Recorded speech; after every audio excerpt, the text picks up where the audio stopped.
Hi and welcome to the PowerEgg YouTube channel. In this video I will talk about Microsoft Fabric, specifically about Microsoft Fabric architecture scenarios.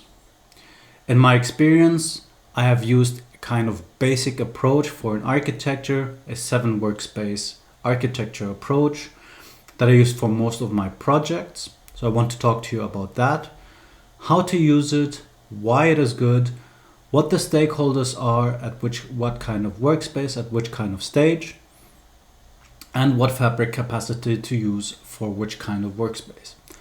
Then I also want to take it to the next step and talk to you about an 8 workspace architecture for a different kind of scenario. So thank you very much for watching and please subscribe for more. In this recording, I will walk you through 2 different architecture approaches that I use for my Microsoft Fabric projects. This one is the most basic one. It will be a theoretical session, so I won't actually be going into Microsoft Fabric, but I do apply this, of course, on my Fabric projects and environments. So this one here that you see is the most basic workspace architecture that I use. I use a medallion architecture in my projects. We have a single workspace for the bronze workspace. The bronze workspace is where raw, untouched data, nor reformatted or anything like that is located. And there we would have, for example, a pipeline or a lakehouse. The pipeline I use for ingesting data and orchestrating data ingestion. I don't use data flows, mostly because I don't find data flows scalable. And I feel more flexible with pipelines in terms of scheduling them, partitioning loads, and so on. And I use a lakehouse to store the data. The reason I use the lakehouse to store the data in the bronze layer is because I can also store semi-structured or unstructured data in the lakehouse. The stakeholders or the users for this workspace are mostly developers or engineers, as you can see in the box below it. That's where I put what kind of users this applies to. And from the deployment, the DevOps perspective, the bronze layer is a single workspace, right? I don't need to move from a dev to test to prod stage, because I'm not deploying or transforming anything at any stage. So I just have a single layer for the bronze layer.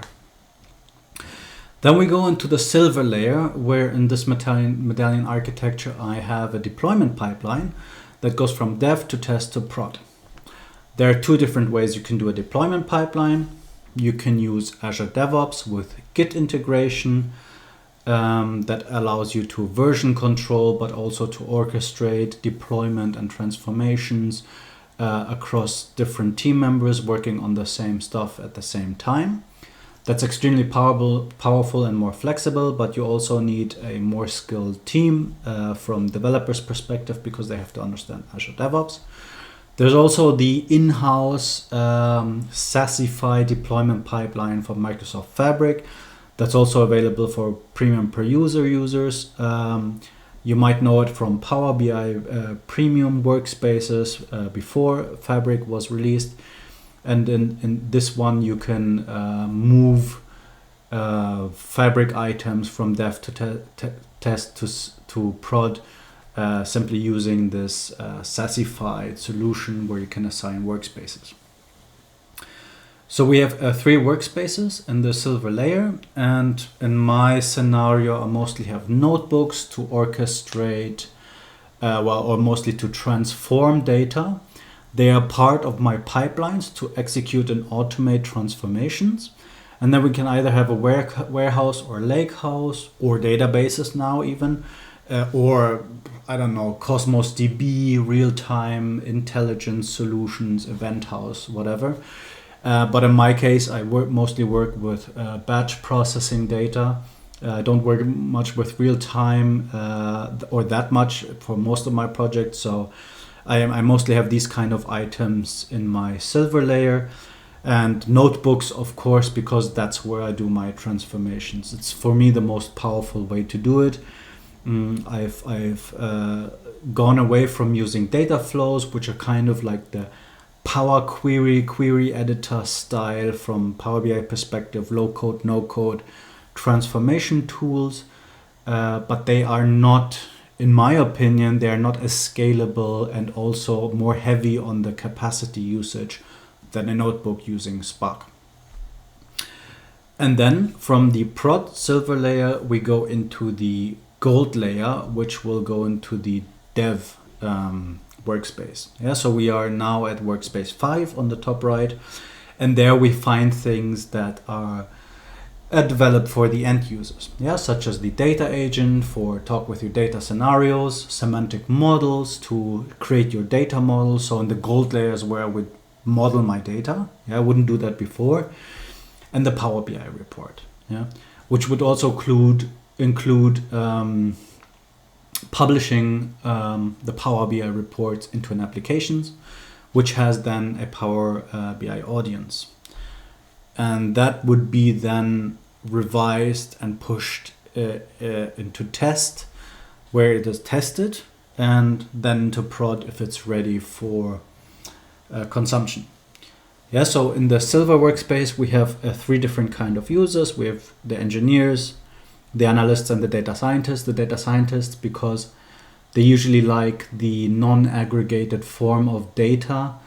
They usually like to do that themselves. They might need some historical data to run tests on machine learning scenarios and so on.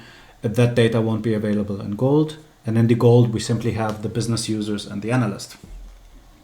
In terms of fabric capacity, the way I do it is I separate the development capacity from the production capacity, mostly because I see the production capacity as a more expensive running cost capacity that can be published once a project is being released into production. But the developer capacity should, in my opinion, be a smaller, more controlled capacity for the developers. I will go later into what kind of capacities, sizes I recommend, but that's where most of the stuff in dev is taking place, where the developers themselves can control the capacity, pause and unpause it, scale it as needed, which doesn't have to be done in prod, right? So sometimes, for example, if a developer is running a transformation and wants to see how much capacity that is using, to kind of separate that risk of throttling the capacity or using much more resources than are available in production, we use the separated development capacity, which outsources the risk. Then we come into the different architecture scenario, which includes self-service. The reason for this is I have many cases where customers complain that our self-service usage is blowing up in our workspace. We are getting so many different reports that people are creating semantic models, and it's really starting to blow up the capacity, but also the workspace. We are losing overview of the workspaces. Of course, my recommendation is to disable the ability to create workspaces for anyone in the organization unless specifically assigned that tasks. Otherwise, it goes out of control in terms of how many workspaces are being created. The second recommendation is to have this self-service workspace to again outsource the risk of blowing up the production capacity, right? So all in all, this is the same architecture as before, but we just have an additional workspace in the silver layer where analysts have a self-service layer where they can play around with the lakehouse, warehouse, the semantic model, test different data models and reports for self-service ad hoc usage scenarios. And the reason is that here we have a separate self-service capacity, right? So we have 3 capacities now.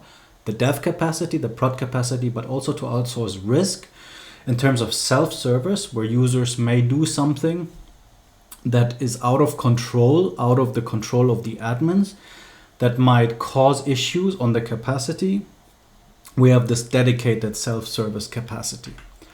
And here's the capacity size that I recommend and why I recommend this. The F2 to F16 are the smaller scale capacities. I recommend them for development cycles. The reason is that the developers can pause and unpause the capacity as needed. So first of all, they have that control. It's not dependent. There's no production processes or self-service processes dependent on the dev capacity, so they can just pause it, unpause it as they wish. But also we are not working with huge production load data scales, so we don't need such a huge capacity. We can do test runs on transformation, optimize the code to really run as efficiently as possible, and then push it into a test capacity, which would be in the production layer. Then we have the self-service capacity, and the self-service, it can be also an F2 to F32, or it can be even bigger, but I kind of recommend to stay in this kind of scale because this way you can limit but also control how much cost is being generated by the self-service usage. Self-service can be power user from different business units. They can be ad hoc data scientists, the data scientists that do ad hoc analytics. They can be analysts that are building a temporary report for the business users, or to do an analysis at the end of the month that only needs to be done one time. And then we of course have the production capacity, which I recommend to at least have, depending on your organization of course, but a bigger capacity. To find out what capacity suits you right, there's a Microsoft capacity calculator that you can use. But there's two notes regarding licensing. It's not that complicated. You have only capacity licensing. You don't have per user licensing for Fabric. But if you want to create Power BI items and develop them and publish them, you will need a Power BI Pro license independent of the capacity size that you have. If you have a lot of users that are going to consume Power BI reports, that also does not work for anything equal or lower to the F32 capacity, which means you need at least an F64 capacity for them not to need an extra Power BI Pro license to read and consume Power BI reports. In terms of developing and creating reports, you still need that Power BI Pro license, right? So let's say you have 100 developers that create Power BI reports. They all need a Pro license. You have 2,000 users that consume Power BI reports. Then an F32, for example, will be really expensive because all of these 2,000 users need a Power BI Pro license. Better to go for the F64. So I hope that helped you. It's a very high level overview from my experience on what kind of capacity to use and what kind of architecture scenario. Of course, there are different architecture scenarios and you can go into much more detail, have technical architectures, but I just wanted to give you a high level overview. And I hope this helped you, and I hope you like this video, and please subscribe for more.